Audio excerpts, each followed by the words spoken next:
யாத்திராகமம் 24 அதிகாரம் 12 வசனம் முதல். அப்பொழுது கர்த்தர் மோசேயை நோக்கி, நீ மலையின் மேல் என்னிடத்திற்கு ஏறி வந்து இங்கே இரு. நான் உனக்கு கற்பலகைகளையும் நீ அவர்களுக்கு உபதேசிப்பதற்கு நான் எழுதின நியாய பிரமாணத்தையும் கற்பனைகளையும் கொடுப்பேன் என்றார். அப்பொழுது மோசே தன் ஊழியக்காரனாகிய யோசுவாவோடு எழுந்து போனான்.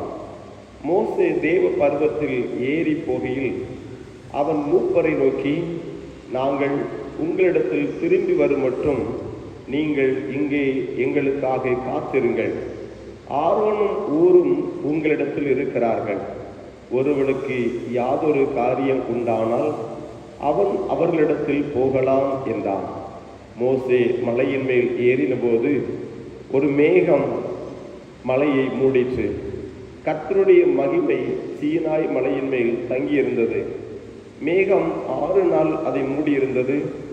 7ஆம் நாளில் அவர் மேகத்தின் நடுவில் இருந்து மோசேயை கூப்பிட்டார். மலையின் கொடுமுடியிலே கர்த்தருடைய மகிமையின் காட்சி இஸ்ரவேல் புத்தருடைய கண்களுக்கு பட்சிக்கிற அக்னியை போல் இருந்தது. மோசே மேகத்தின் நடுவில் பிரவேசித்து மலையின் மேல் ஏறி இரவும் பகலும் 40 நாள் மலையில் இருந்தான் என்பது பாடம் முடிந்தது. கிறிஸ்துவுக்குள் அன்பானவர்களே, ஆண்டவரும் இரட்சகருமாகிய இயேசு கிறிஸ்துவின் இனிதான நாமத்தினாலே ஒவ்வொருவரையும் அன்போடு வாழ்த்துகிறேன். தேவ கிருபையும் சமாதானமும் நிறைவாய் பெருகுவதாக. இந்த நாள் கிறிஸ்து மறுரூபமான திருநாளாக ஆசிரிக்கப்படுகின்றது.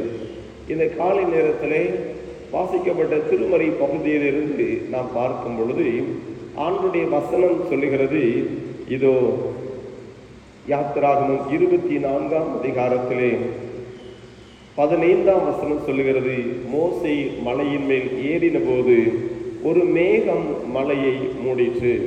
அன்புக்குரியவர்களே, ஒரு உயர்ந்த இடத்திற்கு ஆண்டவர் அழைக்கிறார். அங்கே மோசேயும் யோசுவாவும் கடந்து செல்லுகின்றார்கள். அந்த தேவ பர்வதம் சீனாய் மலையின் அந்த பகுதியிலே மேலே ஏறி செல்வதற்கு முன்பதாக இஸ்ரவேல் ஜனங்களை பார்த்து மோசே சொல்லுகின்றார், மூப்பரை நோக்கி சொல்லுகின்றார், நாங்கள் திரும்பி வரும் மட்டும் நீங்கள் இங்கே எங்களுக்காக காத்திருங்கள்.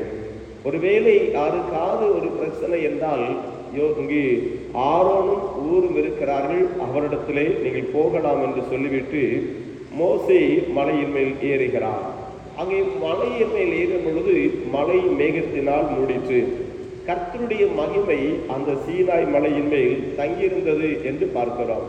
அன்புக்குரியவர்களே, எதற்காக ஆண்டவர் உயர்ந்த மலைக்கு அழைக்கிறார் என்று பார்க்கும் பொழுது 12ஆம் வசனம் சொல்லுகிறது, நான் உனக்கு கற்பலகைகளையும் நீ அவர்களுக்கு உபதேசிப்பதற்கு நான் எழுதின நியாய பிரமாணத்தையும் கற்பனைகளையும் கொடுப்பேன் வா என்று ஆண்டவர் மோசேயை அழைத்திருக்கிறார்.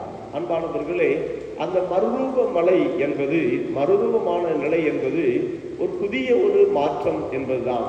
கிறிஸ்து எல்லாருக்கும் முன்பதாக தன்னுடைய சீஷர்களுக்கு முன்பதாக மறுரூபமானார் என்போர் மலையிலே என்று புதிய ஏற்பாட்டிலே வாசிக்க முடிகிறது. மலை என்பது ஒரு சிறப்பான ஒரு புதிய அனுபவம் என்பதை நாம் மறுக்க முடியாது. மலையின் பகுதிகளை ரசிக்காத யாரும் இருக்க முடியாது. மலை ஒருவேளை அங்கே அநேக நிலைகளிலே மிஸ்டரிகளாக இருக்கும் பொழுது இருக்கட்டும், இந்நாட்களில் திருச்சபையாக இருக்கட்டும், அங்கே சிறப்பாக அந்த உயர்ந்த மலைகளிலே சென்று மறுமாக்கப்படுகின்ற நிலைகள் உண்டு. சிறந்த தேவ வார்த்தைகள் சொல்லப்படும், அங்கே சிறப்பான கூட்டங்கள் நடத்தப்படுகிறதை இந்நாட்களிலும் நாம் பார்க்க முடிகிறது. ஆகவே தான் இன்றைக்கு முன்னாட்களிலே கொடைக்கானல் மலையாக இருக்கலாம், குற்றாலமாக இருக்கலாம், ஊட்டியாக இருக்கலாம், இவ்விதமான இடங்களுக்கெல்லாம் மிஸ்டரிகள் சென்று தங்கள் வாழ்க்கையிலே மறுமாக்கப்பட்ட ஒரு நிலைக்கு தங்களை ஒப்பு கொடுப்பதற்காக தாங்களும் சென்றார்கள், மற்றவர்களையும் அழைத்து சென்றார்கள். ஆகவே உயர்ந்த மலையிலே சென்று ஆண்டுடைய பிரசன்னத்தை அனுபவிப்பது சிறப்பானது. இந்நாட்களிலே பார்க்கும் பொழுது எல்லா மலை நிலைகளிலும் காடுகளிலே பார்க்கும் பொழுது அநேக தீமைகள் நடைபெறுகிறது, பாவமான காரியங்கள் நடைபெறுகிறது. அநேக மலை குன்றுகளிலே பார்க்கும் பொழுது தவறான நிலைகள் அதிகமாக இருக்கிறது. ஒரு காலகட்டத்திலே வாழ்க்கையில மாற்றத்திற்காக மலை நோக்கி சென்றார்கள். ஆனால் இன்றைக்கு தீமை செய்வதற்காக மலை காடுகள் நோக்கி செல்கின்றார்கள். ஆனால் இன்றைய காலகட்டங்களிலே அநேக தீமைகள், ஒருவேளை தவறான நிலைகள் எல்லாம் நடைபெறுகிறதை பார்க்க முடிகிறது. சமீபத்தில் கூட வட இந்திய பகுதிகளிலே ஒரு இடத்திலே ஒரு படிக்கிற மாணவியை ஒரு மாணவன் அழைத்து செல்கிறான். ஒரு குன்று பகுதிக்கு அழைத்து சென்று அங்கே சில நண்பர்களை வரவழைத்து அவர்கள் மீது பாலியல் பலாத்காரம் செய்து கொண்டுவிட்ட செய்தியை செய்தித்தாள்களில் எல்லாம் வாசித்தோம். இப்படி மலை பகுதிகளிலே ஆண்டவருடைய பிரசன்னத்தை இழந்து போகிற நிலைகள் இருக்கிறது, தீமைகள் அதிகமாக இருக்கிறது.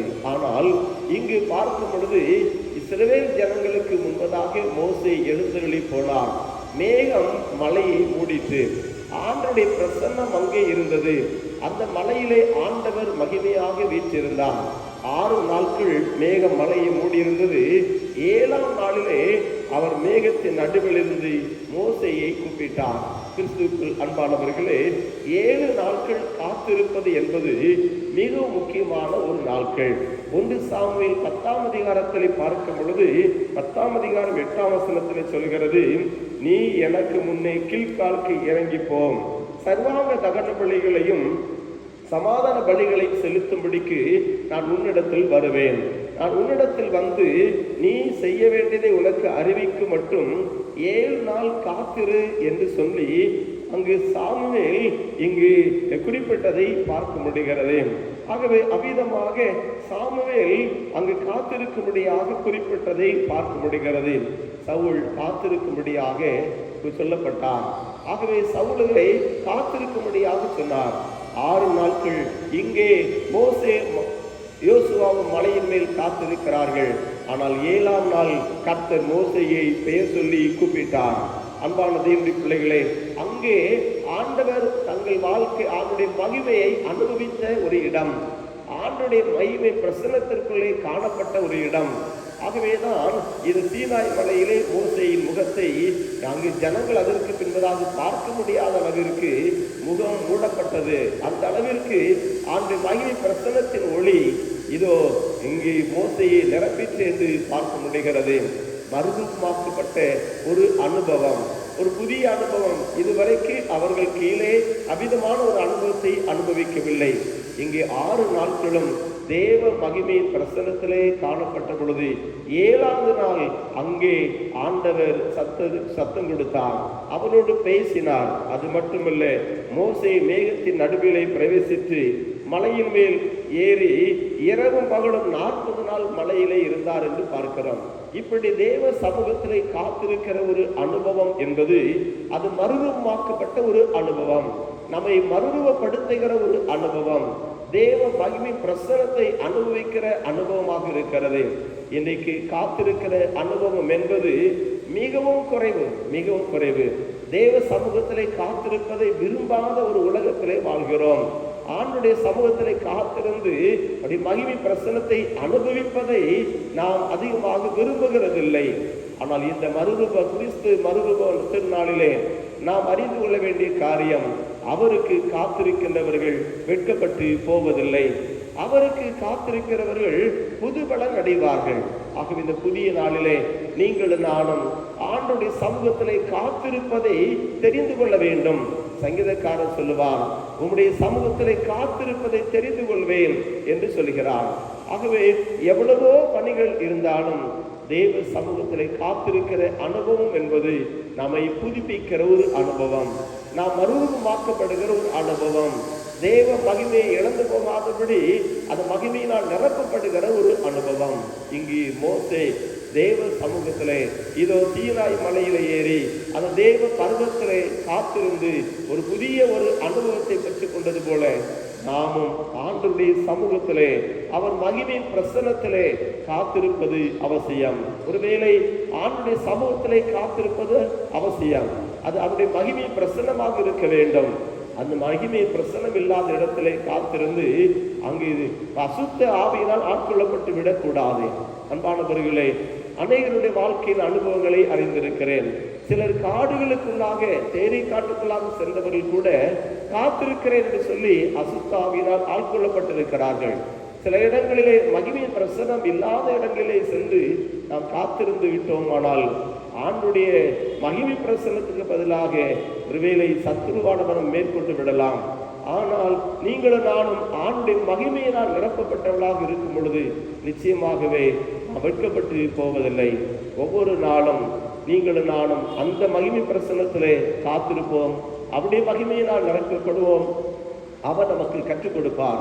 என்ன செய்யணும், எது செய்யணும், எதை செய்யக்கூடாது, எப்படி பேசணும், எப்படி பேசக்கூடாது, ஒவ்வொரு நாளும் கற்றுக் கொடுப்பார். அன்பான தேவனுடைய பிள்ளைகளை, அனுதினமும் அதிகாலை தோறும் தேவ சமூகத்திலே மகிமையிலே காத்திருங்கள். அவர் அந்தந்த நாளுக்கு வேண்டிய கிருபைகளை பலனை கொடுத்து அற்புதமாக நடத்துவதற்கு வல்லவராயிருக்கிறார்.